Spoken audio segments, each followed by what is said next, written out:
Ikut dulu. Baik, kita mulai ya market review kita hari ini ya. Ini hari apa nih? Hari Kamis ya. Ini udah. Ini hari Rabu, sorry. Kebiasaan itu yang lama ya. Ini hari Rabu ya. Kita mulai market update kita. Jadi teman-teman kalau lihat dari indeks harga saham gabungan kok kayaknya mengerikan ya. Ini ada tiga apa ya dibilangnya three black cloud ya. Jadi apa ada tiga candle yang lumayan besar ya merah di situ. Kenapa itu terjadi ya? Karena memang dia kena ke area sekitar resisten. Kalau dari teknikalnya ya dia kena area resisten, memang ada peluang untuk turun, tetapi dia udah berhenti lagi nih, berhenti di area yang sempat jadi best di sebelum liburan kemarin. Jadi ya kita tinggal tunggu aja ya apakah kekuatan untuk turunnya itu lebih besar atau kekuatan nahannya di base itu cukup gede apa enggak. Ya ini yang kita mau tunggu nih. Kalau enggak ya berarti dia akan tetap turun ke bawah, retest lagi ke support. Ya, supportnya di 6.480 sampai 6.600 itu sekitar supportnya ya. Nah, kita tinggal itu aja kalau teman-teman kan udah tahu ya, kalau indeksnya sedang merah-merah begini, kita tidak berurusan dulu dengan big cap ya atau saham-saham yang memiliki bobot yang cukup gede ke market. Ini mungkin nanti juga sebentar lagi akan ada di kumdetnya si Astra International, kumdetnya si UNTR juga kan. Itu gede-gede loh. Ya saya nggak tahu, nih udah belum belum update lagi ya. Ini udah mulai turun ya. Kelihatannya kan udah mau kumdet. Kumdetnya tanggal berapa ya? Tanggal 5 ya kalau nggak salah ya. Nah, teman-teman lihat ya. Pada saat dia kumdet mungkin apa komposit kita, indeks harga saham gabungan kita juga masih akan turun. Ya karena aku melihat untuk saham-saham yang cukup besar itu em, cukup banyak ya kalau tidak salah ya. Yang saya tahu itu adalah Astra International sama si UNTR. Nah, kalau yang lain teman-teman cek sendiri ya. Nah, kemudian apa yang harus kita lakukan? Yang kita harus lakukan adalah ini balik ke setup kita masing-masing. Maksudnya kalau memang teman-teman udah masuk nih, contoh misalnya kayak saya kan masih hold di RMA. Ya, kalau selama dia punya trend masih cukup kuat dan bobotnya kebetulan si DRMA itu ke indeks itu kecil ya dan trendnya masih cukup bagus. Jadi ya saya akan ikutin trendnya karena ini all time high ya all time high. Jadi ya berarti kan the sky is the limit kan. Jadi setelah dia naik dia sempat ngebest. Jadi orang bilang itu apa ya? Kayak area-area di situ ada area supply apa demand ya kalau ya begini ya. Ya dia sempat ngebest sebentar, kemudian naik kembali. Nah ini kalau dia naik kembali, ini kan sudah berbeda ya, dia udah membentuk high yang baru. Jadi dia akan ada high selanjutnya. Nah, bagaimana kita mengikuti pergerakan teknikal ini? Teman-teman ya balik ke sentimennya, balik ke kira-kira ada peluang nggak terjadi perubahan pada fundamental dalam waktu dekat. Kalau tidak ada, ya kenapa apa ya udah kita tinggal ikutin aja. Ini yang saya bilang. Kalau teman-teman lihat apa ya harga udah begini atau teknikalnya udah dalam keadaan tegak lurus begitu, pengennya apa? Pengennya cepet-cepet TP kan ya, benar nggak? Ya akhirnya apa ya? Yang harusnya bisa menjadi beggar ya itu jadi tidak terjadi. Ini kalau teman-teman ukur ya, ini saya udah nggak ngecek juga. Ini udah sekitar 30% lebih dari dia turun ke bawah itu, dia sempat retest ke bawah sampai ke atas itu udah 30% lebih ya udah tambah gatal pasti ya. Nah kayak begini teman-teman udah tinggal update aja ke sentimennya, ke berita ya, ke news ya. Kalau selama dia masih baik-baik saja, yang kita proyeksi juga yang kemarin kan kita udah sering ngomong kan ya soal mobil listrik ya, dia adalah supplier suku cadang Hyundai, Hyundai-nya sendiri masih itu. Nah teman-teman tinggal update aja berita-beritanya. Update-nya bagaimana? Ya teman-teman tinggal ikutin aja. Misalnya zaman sekarang itu udah sangat-sangat mudah lu dapetin informasi. Ya, misalnya saya mau update nih, bagaimana nih kemarin kan antrian untuk Ioniq kan udah berapa bulan kan? Nah ini tambah panjang apa enggak? Nah, tambah banyak enggak sih mobil-mobil Hyundai yang beredar di apa ya di jalanan Indonesia? Kalau tambah banyak, ini kan tambah tambah ini kan. Jadi dengan kata lain, kalau semakin banyak mobil-mobil produksi Hyundai di jalanan Indonesia, di jalan Indonesia, wah ini udah ada jaminan dari si apa, selama dia nggak putus kontrak ya, sudah ada jaminan kalau ada dia bilang apa ya, repeat order untuk suku cadangnya si DRMA, gitu kan. Nah teman-teman tinggal cek lagi nanti kalau misalnya udah berhubungan dengan fundamental, lu lihat EPS-nya. Kalau EPS-nya masih terus naik, ya lu ikutin lah, gitu kan. Berarti kan harga akhirnya akan mencerminkan fundamentalnya. Jadi selama dia masih apa namanya, masih euforia atau masih dalam keadaan spike begini, ya lu ikutin. Nggak usah khawatir gitu loh. Nggak usah khawatirkan apapun kecuali terjadi sesuatu yang nggak pas. Nah, atau mungkin udah terjadi turnaround nih. Apa terjadi misalnya ada kerusakan pada ionik, jadi harus ditarik kembali. Wow, ini kan berita yang cukup buruk ya ke Hyundai-nya termasuk ke si DRMA-nya. Nah, itu mungkin akan berpengaruh. Tapi selama dia masih fine-fine aja, baik-baik saja, lu ikutin aja.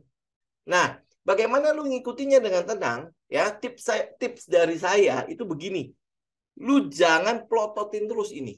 Selama lu tahu dia punya fundamental, dia punya sentimen segala macam, lu update itu baik-baik saja, ya sudah lu nggak usah diplototin, nggak usah liatin. Lu cari kegiatan yang lain. Kalau lu buka toko, lu berdagang, lu tetap berdagang. Kalau lu punya pekerjaan ya, lu tetap bekerja ya. Jadi udah nggak usah pusingin ini. Ya nggak usah pusing, apalagi dia udah sekitar 30% lebih. Itu udah let the profit run. Gitu ya, itu udah nothing tulus gitu loh maksudnya. Kalaupun kalau teman-teman taruh stop loss, kan stop lossnya udah pasti di plus kan ya, di plus, bukan di nol lagi, bukan di minus lagi, tapi di plus. Jadi teman-teman udah pasti trailing stop di situ. Nah kalau udah trailing stop ya ngapain pusing gitu loh. Selama dia masih bisa terus naik ya kita ikutin dia naik gitu ya. Nah ngomong-ngomong soal berita, saya juga mau sekalian kasih tahu teman-teman ya. Jadi ada satu komentar, menurut saya cukup penting ya. Dan terima kasih untuk komentar ini. Jadi dia mengatakan bahwa gini, berita dari mana BRICS itu mau bikin mata uang tunggal. Ya, ASEAN dari mana mau bikin mata uang tunggal? Ya, wacana itu sudah lama dibicarakan. Ya, sudah lama dibicarakan. Nah, beritanya dari mana? Ini ya, ini sekalian saya kasih tahu bagaimana cari beritanya, ya, bagaimana cari beritanya. Teman-teman tinggal ke Google. Ini makanya saya bilang untuk zaman sekarang, lu nggak ada alasan kalau lu nggak bisa cari berita, ya. Lu tinggal tulis di situ mata uang tunggal, BRICS aja dulu. Nah, salah, kok segini. BRICS. Nah, oke. Itu langsung semua berita ada. Ini terinspirasi euro, ya. BRICS dukung mata uang tunggal. Nah, ya ini semua coba teman-teman lihat deh. Jadi nggak ada alasan, nggak mungkin juga saya ngomong tanpa ada data kan. Ya nggak mungkin loh tiba-tiba kok berita dari mana? Emang saya siapanya si BRICS kan nggak ada. Saya bukan kepala negara, saya bukan sekretaris segala macam. Kita taunya dari mana? Dari berita ini. Gitu ya. Mata uang tunggal ASEAN. Nah, ini wacananya juga sudah ada. Jadi bukan hanya di perdagangan, tetapi mereka juga sedang merencanakan mata uang tunggal di antara mereka. Nah, perencanaan ini belum tentu serta-merta akan langsung jadi. Kan saya udah bilang juga kan, itu takes time. Euro saja itu makan waktu 10 tahun, bahkan lebih kalau teman-teman urutin dari wacananya. Ya, dari wacana bahwa bikin mata uang tunggal Eropa sampai akhirnya diputuskan, oke, kita akan bikin mata uang tunggal. Sampai akhirnya pelaksanaan, kalau tidak salah itu sekitar 10 tahun. Nah, biar saya nggak salah ya datanya, teman-teman tinggal lihat berapa lama. Nah, ini ya, negara Eropa merealisasikan mata uang tunggalnya. Itu di situ bisa lihat. Gitu. Nah, ini nih, lihat nih. Sejarah mata uang euro atau ini aja nih, Wikipedia. Oh, kan gampang kan? Teman-teman bisa tinggal lihat. Wacana itu sudah ada sejak tahun berapa ya? Sejak tahun, nah ini, dari 1 Juli 1990 ya, pengendalian nilai tukar itu udah tiadakan. Berarti kan dia udah mulai tuh 1990. Kemudian 1992. Ya, ini udah mulai nih, udah mulai tahap untuk menuju ke euro kan. Nah, sampai akhirnya pelaksananya di tahun 1 Januari 99. Ini data semua ada. Jadi kita nggak mungkin gitu ya teman-teman melakukan research hanya ngomong doang. Ya ngomong doang, ini publik loh. Saya share di YouTube gitu kan. Masa iya sih ya? Maksudnya ya saya ngomong tanpa data nggak mungkin gitu loh. Jadi kalau teman-teman mau cari berita, udah patokan pertama Google. Ya zaman sekarang udah nggak ada alasan bahwa lu nggak bisa cari berita. Lu nggak ada alasan lu nggak bisa melakukan research. Nggak bisa. Nggak ada alasan untuk itu. Dan lu harus research. Agar apa? Agar apa yang dilihat oleh si gajah-gajah ini seenggak-enggaknya lu tahu dikit gitu loh. Jadi nggak benar-benar kosong. Gue masuk ke situ, ngapain ya gue masuk situ? Ya kenapa sih gajah itu terus melakukan akumulasi? Contoh misalnya dia akumulasi es hardware misalnya. Ngapain sih gitu ya? Kita harus ikutan akumulasi. Kenapa? Nah, dia dulu research, seenggak-enggaknya lu tahu sedikit gitu loh. Nggak usah semuanya ya, kita nggak punya data sampai selengkap itu ya. Tapi seenggak-enggaknya lu tahu, oh dia melakukan akumulasi terhadap si S. Sebenarnya logiknya itu gampang sekali ya. Kita berkata begini, satu, S pada saat pandemi gimana? Habis kan? Ya orang toko-tokonya semua ditutup, bagaimana ceritanya dia mau punya pemasukan? Jadi kalau selama pandemi pemasukannya anjlok, anjlok sampai seanjlok-anjloknya, wajar nggak? Wajar. Ya, tinggal kita cek ini bertahan apa enggak. Kalau dia tutup total, ya berarti kan udah bubar dong si S hardware-nya kan. Bubar dong. Ya, tetapi kok kelihatannya dia masih ada mencoba untuk online rupa-rupa. Kemudian kalau teman-teman lihat biayanya, ya biayanya si S itu kecil banget. Dia nggak punya pabrik, otomatis sebenarnya dia nggak punya kita bilang apa ya, pekerja pabrik itu nggak ada, gitu kan? Yang ada apa? Dia lebih ke arah perusahaan distribusi. Nah kalau perusahaan distribusi ya sebenarnya dia cuman tiarap doang. Nah begitu selesai PPKM, apa yang teman-teman lihat di situ? Berarti kan sebenarnya mulai ada kunjungan kan ke toko-toko mereka. Nah, kalau mulai ada kunjungan ke toko-toko mereka, kita mau mengambil satu ini loh. Langkah awal kalau nanti ya mungkin di tahun ini atau mungkin di Q ini kita akan mau lihat pemasukan atau pendapatannya si S mulai naik kembali. Nah, naiknya pasti lebih tinggi daripada pandemi atau tidak? Ya udah pasti dong, pandemi tutup gitu loh tokonya. Dia nggak punya kegiatan kan? Ya kan? Nah, lu pakai logik aja nih ya. Nah, kemudian sekarang ada pemasukan. Kenapa? Karena customer-nya sudah mulai berbondong-bondong balik kembali ke toko-toko mereka, udah mulai membeli lagi, ya udah berkunjung ke mall-mall mereka, apalagi dia udah buka beberapa toko-toko lain kan, toko-toko baru. Jadi pemasukannya secara perlahan pasti akan naik.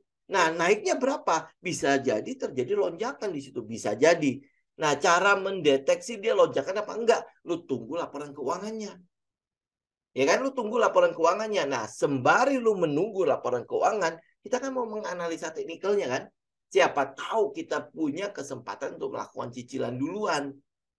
Gitu. Nah, itu yang kita deteksi ya. Kalau teman-teman mau mendeteksi pergerakan si gajah, pasti dari volume kan. Ya. Nah, dia ngapain sudah tidak berhenti sudah berhenti turun, sudah tidak ada low yang baru. Ini sedang apa ya? Nah, ditambah dengan sentimen yang lu cari, yang lu research, kan semakin membuat lu semakin pede kan untuk memasuki sebuah setup. Gitu? Ini kan adalah stage 1. Ya, set 1 di mana kita katakan set 1 itu adalah stage di mana akumulasi terjadi. Kalau teman-teman melihat dari volume, kita tahu bahwa di situ terjadi pengumpulan barang. Ya, nah, ini agak lama nih. Nah, teman-teman bisa lihat kan volumenya besar. Ya, ini udah pernah saya tunjukin dari situ. Rata-rata pengumpulan mereka ada di sekitar 490-an, 480-an. Itu rata-rata mereka. gitu. Nah, itu pentingnya. Makanya kenapa teman-teman perlu melakukan research. Jadi nggak based on technical talk.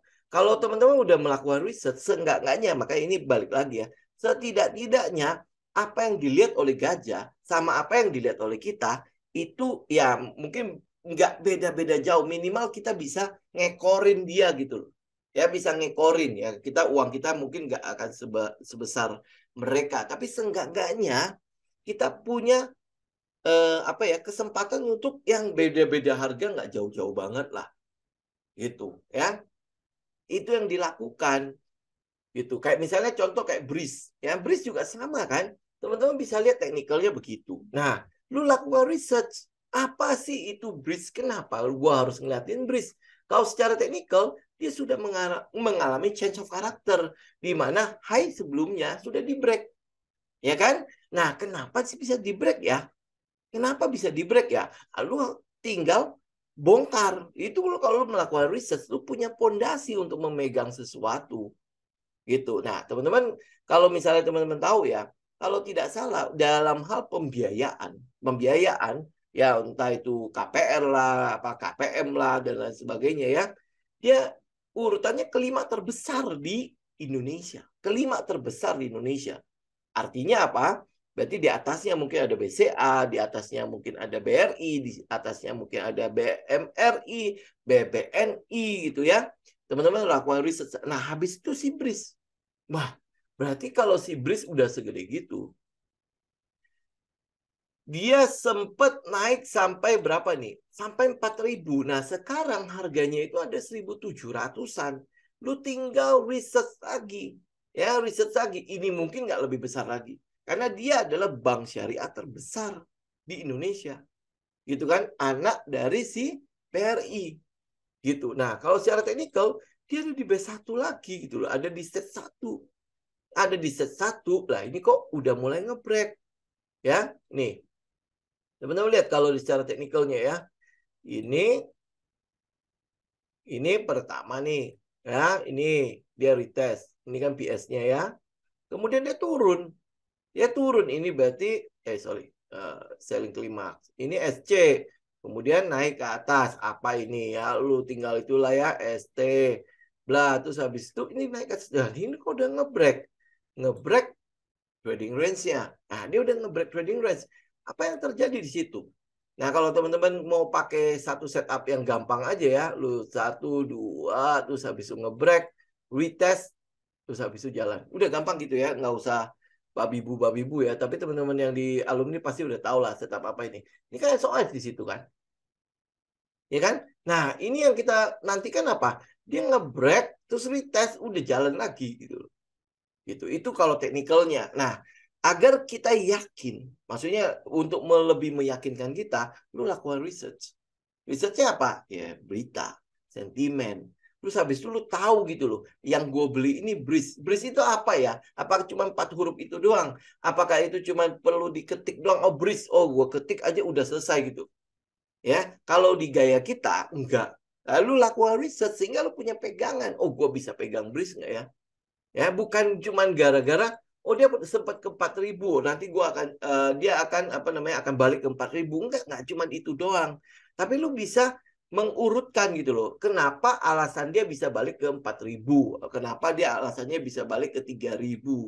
Gitu. Ada alasannya dan lu ikutin.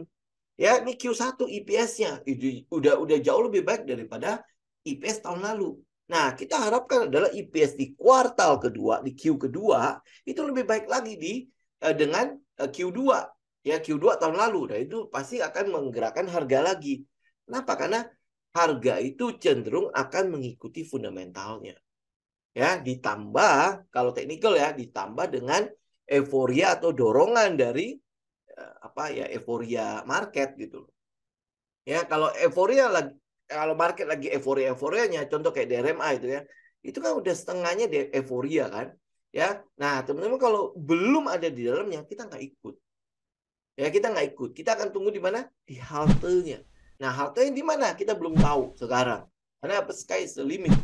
Gitu kan. Jadi ya udah tinggal biarin dia bergerak. Lu nggak usah ke situ lagi lah. Berarti kan lu cari setup yang lain. Lu cari saham yang lain. Saham itu kan nggak cuma itu doang. Benar nggak? Nah, ambil contoh misalnya, ini SLIS, ya, SLIS. Ini saya hanya bilang ini technical ya. Ini saya hanya bilang ini technical talk ya. Fundamentalnya teman-teman cari lagi, karena sebentar lagi dia akan reissue. Nah, kebiasaan perusahaan-perusahaan kalau ada corporate action gimana? Harganya nggak mungkin dibiarin turun. Betul nggak? Dia akan membuat si harganya itu semenarik mungkin agar apa? Orang ada di dalam situ. Nah, untuk bisa membuat harga menarik sebelum ke fundamental ya, untuk bisa membuat harga menarik, dia perlu melakukan promosi. Nah, masa-masa promosi lu mesti ngitung kapan dia reissue, ya kapan dia promosinya. Itu biasanya akan berlangsung lumayan tuh. Mulai keluar tuh ya. Kayak sekarang kan teman-teman bisa lihat ya. Kemarin tahun lalu di 2022 keuangannya sudah mulai untung. Jadi rugi sudah mulai untung. Itu udah menunjukkan udah mulai ada bahan untuk promosi ya. Nah, Q1-nya di 2023 gimana dia? Ya, belum lagi dia dapat subsidi. Ya, kemudian bagaimana penjualan motornya? Ya, apakah dia udah mulai? Nah, secara teknikal sebenarnya ini cukup menarik udah. Kenapa? Karena stop loss-nya kita udah mulai kelihatan. Ini teknikal ya. Kalau yang lain-lain teman-teman riset sendiri ya. Nah, kalau teman-teman mau mendahului corporate actions ya, ini yang teman-teman cari.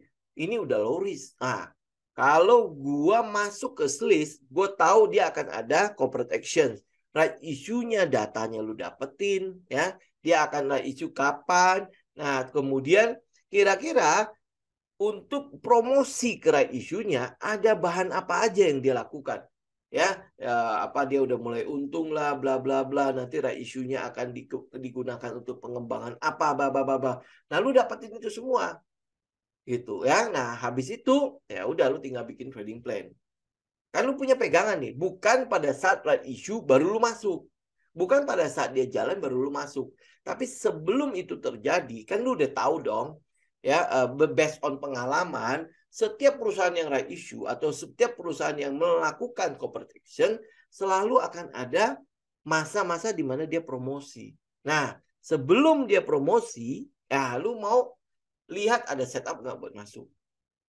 Ya, berarti lu masuk duluan sampai dia promosi. Berarti mendekati nanti promosinya mendekati corporate action-nya atau hari hanya ya lu keluar.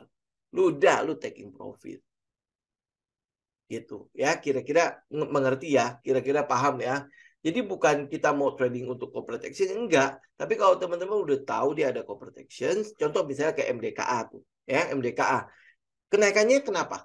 Ya karena emas ya, terus digoreng ya karena emas ya, padahal dia memang karena dia mau IPO si yang nikelnya gitu ya. Ya otomatis dia harus mempromosikan diri dong, nggak mungkin ya sahamnya jatuh ya, kira-kira siapa yang mau beli nikelnya, ya kan, gitu ya, kurang lebih begitu. Jadi teman-teman ya based on technical, yes ya, kita lihat teknikalnya, tapi seenggaknya lu punya basisnya lah, lu punya pegangan terhadap sesuatu ya, kemudian ya habis itu lu bisa lebih tenang untuk mengikuti perjalanannya. Ya, ambil contoh yang lain nih, misalnya ya logik aja nih, perhotelan kenapa sampai hari ini kita masih pegang ya, modal saya itu di 110 ya. Benar ya, 110-an ya.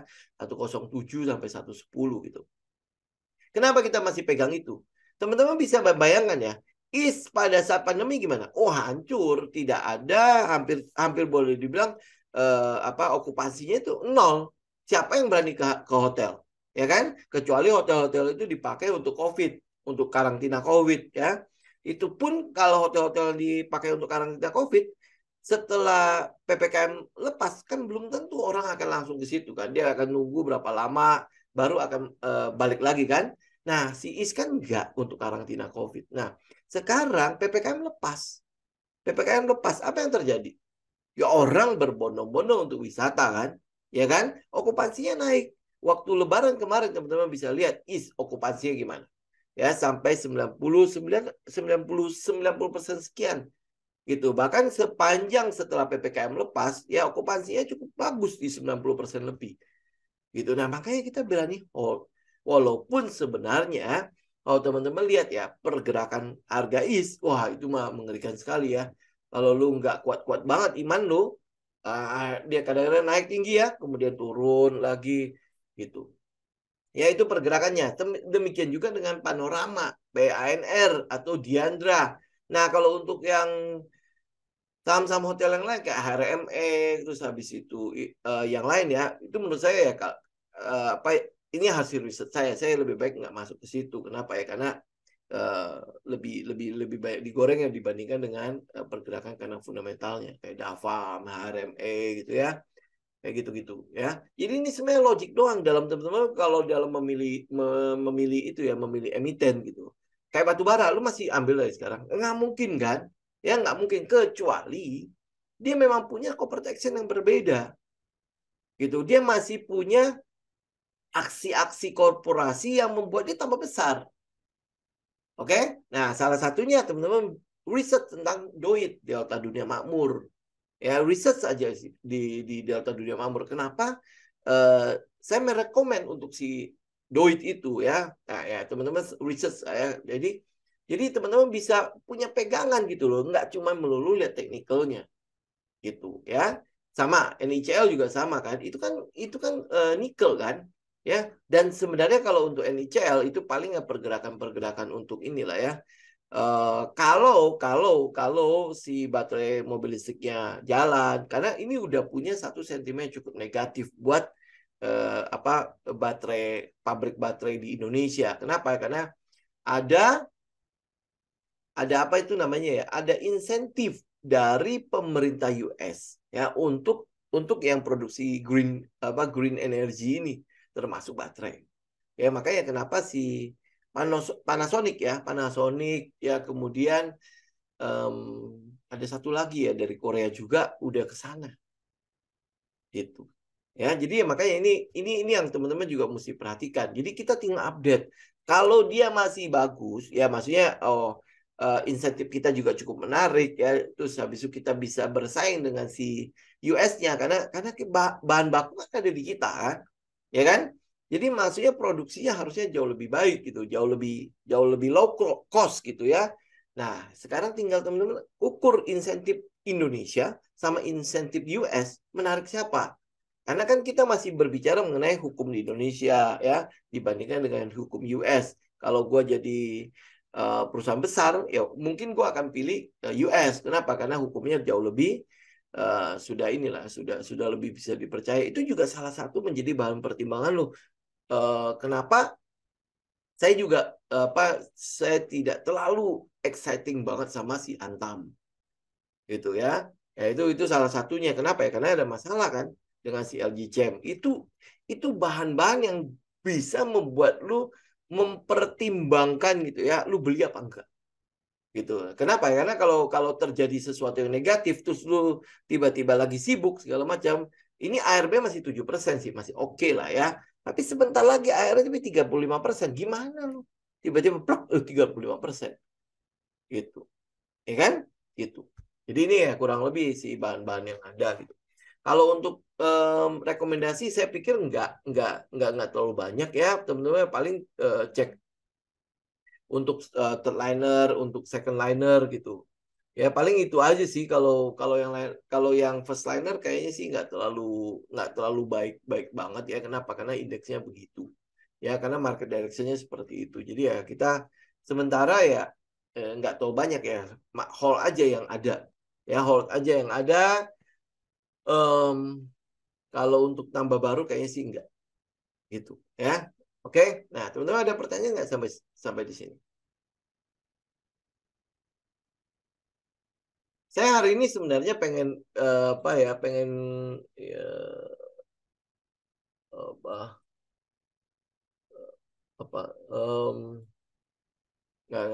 nggak jadi deh. Itu nanti hari Jumat aja ya. Jadi saya ada bahan untuk di hari Jumat. Oke, teman-teman ada pertanyaan nggak? Ya jadi itu kurang lebih ya bagaimana kita memilih. Terus habis itu bagaimana kita mencari berita. Jadi apa ya? Intinya gini lah, kita nggak mungkin ngomong tanpa data. Ya, demikian juga kita nggak mungkin membeli sebuah emiten ya, atau apa teman-teman apa buy saham apapun ya, bet tanpa trading plan ya, tanpa melakukan research. Ya, bisa aja sih lu based on technical. Oke ya, sekarang kan tergantung dari kitanya kan. Lu bagian mana nih? Oh, gua adalah scalping. Scalping mungkin nggak akan butuh berita-berita itu. Ya, tapi yang saya tahu kalau lu scalper, ya lu akan mencari dulu saham-saham kira-kira saham apa yang akan bisa digoreng. Nah, kalau lu untuk bisa mencari saham-saham yang bisa digoreng, kan lu mesti minimal tahu juga gitu loh sentimen-sentimen atau tren yang ada di pasar kan ya. Nah, oh ini yang gue goreng gitu. Jadi nggak apa ya, nggak serta merta oh ya udah gue punya barang ini gue goreng aja. Itu biasanya bukan bukan scalper, tapi lebih ke arah BANDER gitu ya, lebih ke arah itu gitu loh. Kalau lu scalper, lu pasti akan cari juga. Ini nggak mungkin setiap saham gue bisa scalpingin, nggak mungkin gitu. Contoh misalnya kayak DRMA, gua banyak scalper juga di situ. Kenapa? Coba bayangin. Kenapa? Kenapa banyak scalper yang uh, mau yang saham-saham yang seperti itu, ya? Nah, kenapa? Coba bayangin. Kenapa? Ya, karena dia ada pergerakan dan ada euforia di situ. Jadi begitu dia gerakin dikit, lu orang pasti pengen pengen nyamber. Ya kan? Kenapa? Ya karena gue pengen masuk. Karena waktu dia retest nggak ada, gue nggak ada di situ gitu. Gue nggak ada di situ gitu. Nah, sedangkan sekarang dia kan udah bergerak tuh. Nah, kayak contoh kayak Imas deh. Imas aja lu pasti pengen masuk di situ. Nah, scalper banyak di situ. Kenapa? Karena dia tahu apa banyak sekali yang pasti akan nyamber begitu. Ini naik, wah ada yang nyamber pasti banyak. Karena banyak orang yang memperhatikan itu. Karena kalau saham yang masih diam-diam aja, nggak mau orang. Bener nggak? Ya kayak misalnya kayak Sliss. Dulu waktu dia jalan, semua orang perhatiin. Ya sekarang dia kayak gitu-gitu aja ya. Ada apa ya di situ ya? Gitu kan? Nah, nanti kalau dia udah jalan, lu lihat deh, banyak orang yang datang kembali ke situ. Atau mungkin kayak Ika Tunggal tiba-tiba gap up ya, gitu ya, gap up. Nah, orang-orang udah pasti mulai memperhatikan. Orang yang apa ya, trader-trader yang kurang research, dia paling akan nyari yang viral-viral begitu. Gitu. Padahal pengennya kita kalau bisa ngambil dari low risk. Ngapain gitu loh lu ngambil di high risk? Kalau kita bisa nunggu di halte, dia datang, mobil apa busnya datang, kita naik kan dengan selamat kan. Lu tinggal melangkah masuk ke dalam bus, ya udah jalan. Gitu jauh lebih aman kan daripada lu stopin. Oh, ini bisa nggak ya? Kira-kira gue bisa pegang nggak? Gue bisa samber nggak gagangnya? Kalau kesamber, kalau akhirnya apa ya lu kegilas dan lain sebagainya gimana dong? Gitu kan? Gitu ya, kurang lebih kayak gitu. Oke. Nah, kalau ada saham yang mau isu sebaik kita hindarin. Itu yang tadi saya bilang. Kalau dia sedang udah dalam proses isu, lu lebih baik nggak usah masuk. Ya. Tetapi kan kayak misalnya kayak Sliss. Tadi kan saya ambil contoh Sliss ya. Lu udah tahu dia mulai isu.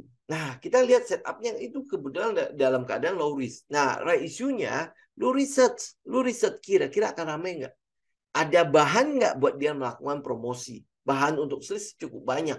Ya, untuk melakukan promosi. Misalnya contoh, lu beli Sliss deh. Kenapa? Karena dia kan adalah salah satu perusahaan yang memproduksi motor listrik yang mendapatkan subsidi dari pemerintah.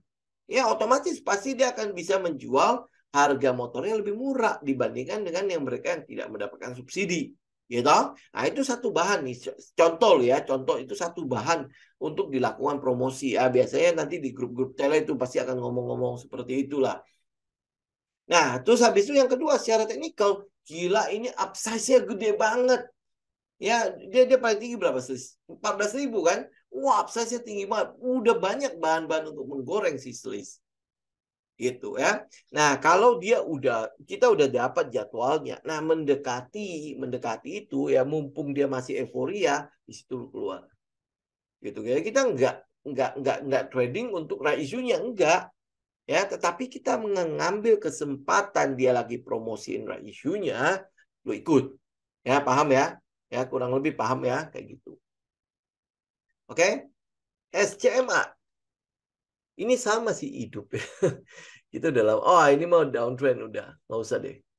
Ya ini udah turun banget nih. Ini kan adalah salah satu saham yang mau kita perhatikan kalau memasuki tahun politik.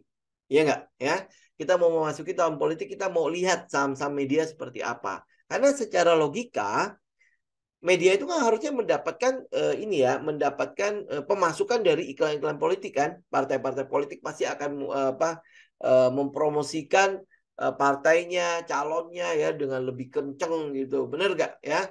Tetapi yang data yang kita punya menunjukkan bahwa pada tahun politik media-media ini nggak terlalu banyak dapat. Kita sudah research itu ya, dan itu sudah ada videonya kok. Ya udah ada videonya tentang saham-saham media berhubungan dengan tahun politik. Ya itu nggak tahu banyak. Apalagi sekarang ada namanya TikTok, YouTube, ya Instagram, ya media sosial. Jadi orang lebih apa ya, mereka ya jauh lebih suka mempromosikan diri lewat media sosial itu. Karena orang pegang handphone itu dipegang sama orang dibandingkan dengan nonton TV. Ya ini pertanyaan saya. Lu berapa kali sehari lu nonton TV berapa lama? Bisa jadi nggak pernah. Bisa jadi nol. Ya kan? Tapi kalau lu lihat YouTube, lu lihat IG, berapa? Pasti lu lihat gitu. Jadi mereka mungkin ada pergeseran ya. Ya, lebih baik gue mempromosikan langsung di situ. Ya kalau mau gue iklan, gue lebih iklan di YouTube. Atau gue iklan di Facebook. Atau gue iklan di IG. Ya kayak gitu-gitu lah ya. Nah jadi dengan kata lain ya saham-saham media itu ya nggak terlalu efek-efek banget gitu. Jadi kalau ada gorengan mengatakan bahwa ini tahun politik saham media lu incar. Enggak, research kita menunjukkan bahwa tidak terjadi. Tidak terjadi lonjakan yang cukup berarti di tahun politik itu. Oke, ya. Nah, saya bisa ngomong gitu karena udah ada data. Kita udah lihat datanya dan kita udah bedah datanya. Sehingga ya lu nggak usah percaya dengan tahun politik saham media yang akan bagus. Nah, ini saya kasih tahu langsung ya. Nggak begitu. Nah, lu mau lengkapnya lu lihat videonya aja lah ya. Apa masih bisa masuk IS? Nggak tahu ya. Masih bisa nggak ya? Rasa-rasanya sih tidak terlalu ya. Enggak lah. Itu udah enggak ya. Ini kalau buat teman-teman yang sudah punya, lu ikutin. Karena ini bukan saham yang akan sebentar. Ini yang kita mesti tunggu dia break lagi di berapa nih? 127, hanya berapa? 131. Ya dia mesti nge-break itu lagi. Baru mungkin mungkin dulu baru akan dapat setup lagi di atas itu. Kalau enggak, ini mah udah tinggal follow the trend aja. Ini yang saya bilang, saham ini kalian saham beredarnya itu nggak banyak di pasar ya. Jadi ya makanya pergerakannya nih kayak gini nih. Lihat ini. Tinggi banget kan. Ini hari ini sempat 126. Jreng gitu. Ya saya udah pengen jual. Ya kenapa? Karena ini udah di resisten kan. Tapi kalau dia bisa ngebreak, kalau bisa ngebreak, lalu baru cari setup aja di situ. Ya ini yang penting dia break dulu nih. Area berapa nih? 127 sampai 130-an. Ya lu tunggu dia break baru lu cari setup di situ. Ya kalau sekarang lebih baik enggak. Ini udah deket-deket resisten. Lu masuk ya. Stop lossnya di mana? Ya pasti di bawah kan. Jauh gitu loh stop lossnya. Gitu ya. Oke, ada lagi teman-teman? Oh iya, BIRD. Nah, BIRD ya. Nah, ini juga sama kasusnya si BIRD sama si S Hardware sama hotel-hotel. Itu juga sama. Kasusnya sama. Ya. Nih, teman-teman lihat ya. Ini udah saya gambar semua. Ini saya buang aja ya. Ini udah di tes soalnya. Nih kasusnya juga sama. Kan lu tinggal lihat kan di BIRD ya. BIRD. Waktu pandemi taksi gimana? Nggak ada yang mau. Betul? Nggak ada yang mau. Jadi otomatis anjlok kan. Nah, BIRD itu bertahan nggak? Ternyata BIRD bertahan. Ya kan? Karena nggak ada yang mau. Nggak ada yang mau naik taksinya. Nggak ada yang mau orangnya. Lu masih inget nggak? BIRD itu ngantar parcel. Ngantar apa ya? Ngantar apa sih? Barang. Ya inovasi yang dilakukan oleh si BIRD untuk apa? Untuk yang bertahan dulu nih. Nah sekarang BIRD itu kan sudah mulai, teman-teman lihat nggak? Pemasukannya, pendapatannya itu kan udah langsung peng gitu ya, balik lagi dan itu belum balik seperti waktu pandemi kemarin. Nah secara teknikal, teman-teman lihat dia sudah apa ya ini kalau teman-teman bilang ini setup apa? Ya ini kan dia udah ngebreak, oke? Dia udah ngebreak. Kalau lu mau lihat fase uptrendnya, lu akan tunggu dia 1950. 1950 dia akan mulai itu. Kalau lihat dari ini, nih ya dari bawah deh.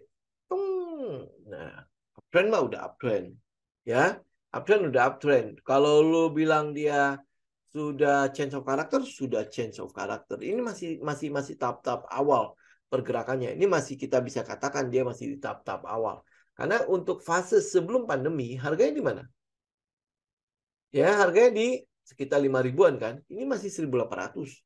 Kalau dia bisa balik saja ke pendapatan sebelum pandemi. Ya, pendapatan sebelum pandemi. Nah, apalagi dengan keadaan sekarang, BERT itu beda loh dengan BERT yang sebelum pandemi. Dia kan udah mulai switching lagi, udah permajaan armadanya, terus habis itu udah mulai masuk ke mobil listrik ya. Ya, dia udah mulai masuk ke mobil listrik segala macam. Terus habis itu saya lupa kalau tidak salah dia bikin sesuatu yang baru nih. Ya, dia bikin sesuatu yang baru. Saya lupa apa gitu ya. Si Bert, lu coba cari deh. Ya, dan hampir boleh dibilang kalau udah ngomongin soal Bluebird, lu kalau naik taksi pasti dialah. Gitu. Nah, sekarang bagaimana dengan Grab, Gojek, ya, terus habis itu Maxim ya dan sebagainya. Itu kayaknya udah mulai Tokopedia kan udah mulai naikin itu ya, biaya aplikasi ya. Biaya aplikasi Tokopedia udah kena 3.000, 2.000 sampai 3.000 tergantung lu berapa transaksinya. Nah, Gojek juga sama. Ya, Gojek juga sama. Udah mulai biaya aplikasinya udah mulai naik. Nah, kalau gue pakai Grab naik kena aplikasi belum apa-apa kan udah kena 3.000 ya. Kita nggak tahu nanti akan naik terus apa enggak ya. Ya lebih baik gue pakai aplikasi Bird. Ya aplikasinya si Bluebird ya walaupun dia ini juga si Gojek juga ada di sini ya. Aplikasi Bluebird itu tidak kena biaya untuk manggil si taksi. Sama kan? Benar nggak? Sama kan? Ya kan? Dia juga akan sampai di lokasi lu. Ya karena saya pernah manggil ya, dan itu sampai ke lokasi. Bahkan lu bisa inden lagi. Apa inden lagi ya? Bukan inden maksudnya kita bisa apa sih namanya itu? Make appointment dulu. Oh, gue mau berangkat ya, misalnya biasanya saya pakai paling cuma ke bandara ya. Jam segini segala, dia udah nongkrong di depan rumah. Ya udah ada gitu loh. Dia udah nongkrong gitu, tinggal naik udah langsung jalan gitu. Dan itu masih free. Saya nggak tahu nanti apakah dia akan naik apa enggak ya. Nah, tapi teman-teman bisa lihat ya, dia udah mulai berubah. Ada perubahan di situ. Dan memang belum lagi Big Bird apa bukan Big Bird ya. Ya Big Bird ya, busnya dia kan punya bus juga, terus habis itu punya Silverbird yang Melsi sama Alsi Alphard itu, ya dan menurut saya sih dia udah cukup berubah lah, ya udah cukup berubah. Nah, bagaimana kalau lu belum punya nih, belum punya, saya lebih saya lebih saya lebih senang untuk menunggu dia. Ini ya kalau teman-teman ya mau agresif ya, berarti kan dia break resisten ini untuk confirm kan, 1880. Ya, oh ya, udah ada kontainernya. Ironbird itu bukan kontainer, Pak. Ironbird itu yang itu loh, yang box, yang mobil box. Itu juga untuk angkutan kan. Ya ini ya 1.900 lah ya di daerah-daerah situ. Tapi ini lu mesti haul. Ya, lu mesti haul. Ini cuman ini udah agak tinggi aja, ya. Oh iya, udah ada ya. Ah. Ya, ini udah agak tinggi, tapi teman-teman lihat pergerakannya. Ini pakai weekly aja ya. Lu lihat ya untuk si Bird ya. Dia kan naik ke gini ya. Nah, ini yang gue mau cari itu adalah di mana base-nya. Nih. Nah, ya, nah ini base-nya. Ini buang-buangin dulu biar kelihatannya. Nah, ini ya. Buang. Nah, ini base-nya nih. Ini set satunya. Ya, bahkan ini naik-naik terus nih, tanpa spring di situ. Ya kalau bisa spring sih lebih baik. Ya kalau bisa spring sih lebih enak. Tapi masalahnya nggak mungkin ada spring ya. Karena dia udah naik terus ini low, low, low, jauh lebih tinggi kan. Low, low, low. Ya, nah ini high-nya udah break. Ini udah break. Ini loh. Ya, lihat nggak? Saya kotakin dulu ya. Nah, ini high-nya nih. Ya, ini yang di kotak merah itu adalah resistennya. Ya, kalau dia break, berarti kan SOS-nya di situ. ya SOS-nya. Nah, ini yang lu incar. Jadi makanya tunggu dia break aja. Tunggu dia break berapa nih? 1900. Ya, dia break. Nah, itu lu ikut di situ. Itu SOS-nya. Ya mungkin dia akan ada base di situ. Kan tahu ya prinsip dasar SOS kan. Dia mungkin ada base di situ reakumulasi. Habis itu mungkin baru akan mulai naik kembali. Gitu. Ini untuk buat. Makanya penting banget lu research sehingga kita memilih sesuatu itu udah ya udah pokoknya karena ini lagi hype, udah gue ikut aja gitu ya. Oh ya di IG ya. Bentar, kita cek nih IG nih.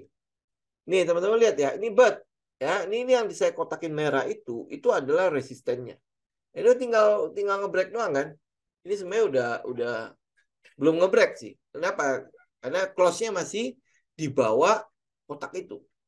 Ya masih di bawah kotak ya. Iya, ya. Makanya kenapa saya sarankan teman-teman ngambil di atas 1900.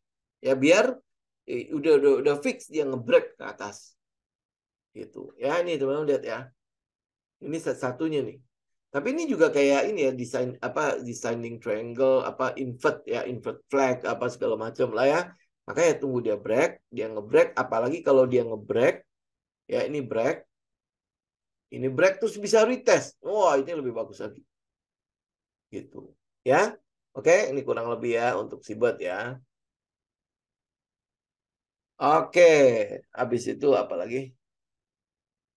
Friends turun terus. Nah, makanya udah nggak usah dipusingin, Pak. Biarkan dia selesai. Baru nanti kita ambil. ICBP floating.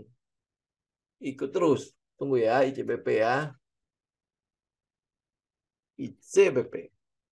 Cek aja. Ini kalau udah floating, ya berarti kan udah ada trailing stopnya kan. Gimana dia? Ini udah ngebreak lagi. Ini ikut aja. Ini udah ngebreak nih. Ini udah ngebreak. Berarti kan lu udah bisa jadikan ini sebagai trailing stop lu. Di berapa sih? Ini kan weeknya ya. Di 10.500 itu bisa jadi trailing stop lu. Jadi kalau dia naik terus, ya udah tinggal ikut lagi. Ini lihat ya, cum date-nya kapan? Kalau tidak salah kan udah akan ada coba ya. Cum date ICBP. Ini 2022. Nanti teman-teman cek di itulah ya di apa namanya di sekuritas masing-masing ya. Kumdatnya kapan? Ya biasanya kalau habis kumdat itu akan ada penurunan. Lalu kalau menjelang kumdat itu udah, ah kumdat. Oh itu mungkin dividends yang selanjutnya kali. Karena ini kan ada dividends yang ini yang 2023 2022. Mungkin itu nanti dividends yang lain kali ya. Nah, lu coba cek dulu deh ya. Pokoknya cek dulu aja jadwalnya. Kalau dia ada dividends, kemudian kumdet, nah menjelang kumdet itu lebih baik lu keluar dulu. Karena apa ya? Karena pengalaman kita based on pengalaman kita ya. Setelah kumdet itu biasanya akan turun. Ya memang ada beberapa kayak DRMA kan nggak turun ya. Ya lu dapat dividends, lu dapat capital gains-nya juga. Coba lu cek aja dulu ya. Kalau Astra Internasional Q1-nya kan bagus ya, terima dividen saja. Ya kalau memang dia sudah mulai dikoreksikan begitu, teman-teman lihat, kalau lu mau terima dividensnya ya, lu kalau mau terima dividends ya, lu mesti siap. Lu hitung dulu deh ya. Kalau gue terima dividends ya plus gue punya floating itu kira-kira masih masalah nggak? Kalau lu ngambilnya dari bawah-bawah sini, sebenarnya nggak masalah sih. Ngambilnya dari bawah-bawah sini ya, itu sebenarnya nggak masalah. Lu terima aja dividensnya.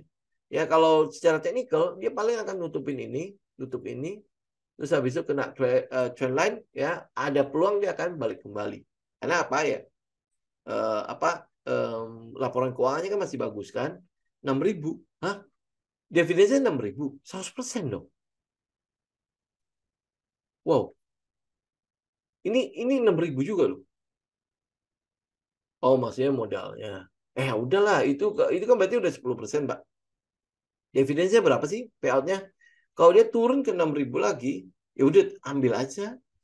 Ya, ambil aja. Karena kan kalau lu lihat trailing ini berapa ya? Tutupannya ya.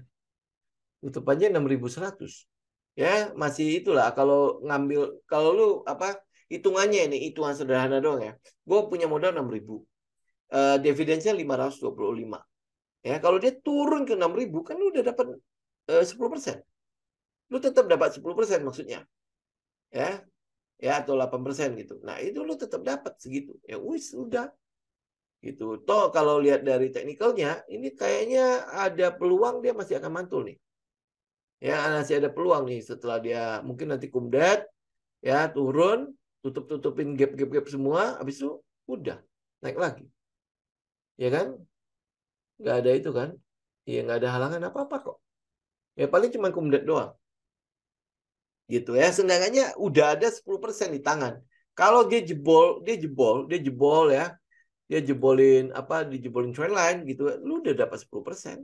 Nothing dulu sih sebenarnya. Ini buat yang ngambil dari bawah lo ya. Bukan apa ngambil wah sekarang gua ambil gitu. Ya terus habis itu kalau dia itu ya, nggak apa-apa gitu kan. Enggak ya, bukan ya. Kenapa kalau lu ngambil sekarang, kalau dia sampai tutupin ke 6.000, lu rugi, tetap lu rugi gitu. Ya daripada lu rugi ya mendingan lu lewatin kumdat dia turun ke bawah ada di area-area ini ya nutupin gap gitu ya dan kalau lu udah lihat oh ini kayak stop lossnya kecil nih lu ambil di situ baru lu buat ikutin ke apa Q2-nya, Q3-nya dan sebagainya. Ya apalagi ini kan juga resisten kan. Ya kan? Ya jadi kalau dia turun ya lumayan wajar lah gitu. Oke? Ya, oke. Terakhir ya, Akra. Ada lagi? Nggak ada kan? Ini bulan Mei sih ya. Maka kalau kalau kalau Mei banyak ini sih banyak sentimen yang nggak tahu bagus sih. Nih, teman-teman lihat Akra ya. Mungkin kalau dari sini kita udah mulai kelihatan ada gap di situ. Ini gap ini mungkin akan ditutupin. Ya, mungkin akan ditutupin. Kenapa? Karena kenaikan dari indeksnya kan gitu. Terus habis itu Akranya sendiri udah naik lumayan. Ya, udah naik lumayan. Jadi kalau dia koreksi sebenarnya udah wajar. Kenapa? Karena udah di atas-atas toh. Ya udah di atas ini udah dipucuk-pucuk nih bisa jadi ini sudah ada di stage tiganya nih ya kalau lu lihat base on base ya ini lihat base on base ini base 1 ini base 1 2 ya ini udah 3 ini udah 4 udah tol tinggi nah belum lagi 9 Mei ya ini bagi cuma gocap kecil banget ya kalau bagi cuma 50 sebenarnya kecil ya kalau bagi gocap ya maksudnya dividennya bagi gocap ya lu kalau ngambil daerah-daerah sini sebenarnya kecil sih masih cukup ini sih masih cukup oke lah buat lu ngambil itunya cuman ini udah terlalu tinggi ya kalau lu punya barang dari bawah ya lu punya barang dari bawah ini udah pasti terjadi yang namanya distribusi oke ya udah pasti terjadi yang namanya distribusi gitu ini kan dia udah naik nih ya kalau lu hitung base-nya makanya hitung base-nya ya ini naik 1 2 ya 3 ini udah di atas 4 ya udah di atas 4 ini udah tinggal siap-siap koreksi kecuali dia dibakar lagi ya dibakar lagi memang ada corporate action yang bagus gitu akhirnya mau masuk apa lagi untuk pergudangan apa tanah-tanah industrinya itu kan yang di Gresik kan udah cukup inilah cukup menarik di mana di situ ada Freeport kemudian kemarin masuk berapa orang lagi ya itu udah pricing lah gitu. Nah, kalau lu lihat BP-nya, pom bensin ya, pom bensin ya oke, dia dia retailnya udah cukup inilah. Saya sendiri isi BP. Ya, nah, itu juga udah pricing. Nah, apalagi yang membuat dia, nah minyak turun. Ya minyak turun, nah, lu untungnya gimana? Ya minyak turun terus, ya bisa jadi akan turun terus nih. Kenapa? Karena OPEC-nya nggak jadi. Kan dia berlaku bulan Mei kan? Pemotongan produksinya nggak jadi. Ya kalau nggak jadi ya wis udah tinggal bubar gitu loh. Bubar pasar. Ini kan makanya kan kenapa saya nunggu dia di atas 85 untuk kepastian karena dia pelaksananya kan masih bulan Mei. Ya kalau dia nggak pasti ya sudah. Gitu. Ya, sis LK-nya bagus malah turun. Nggak masalah, Pak. Dia turun juga cuman berapa banyak sih? Ya, ini sebenarnya kalau buat kita itu udah money spot. Nih, Ya ini udah money spot, lu lihat IMAS. Lu lihat IMAS. Ini aja kita nggak perhatiin.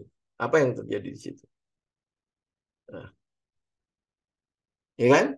Yang daerah sini lu nggak bakalan liatin. Bener nggak? Lu nggak bakalan liatin. Apalagi di sini, lu nggak bakalan liatin.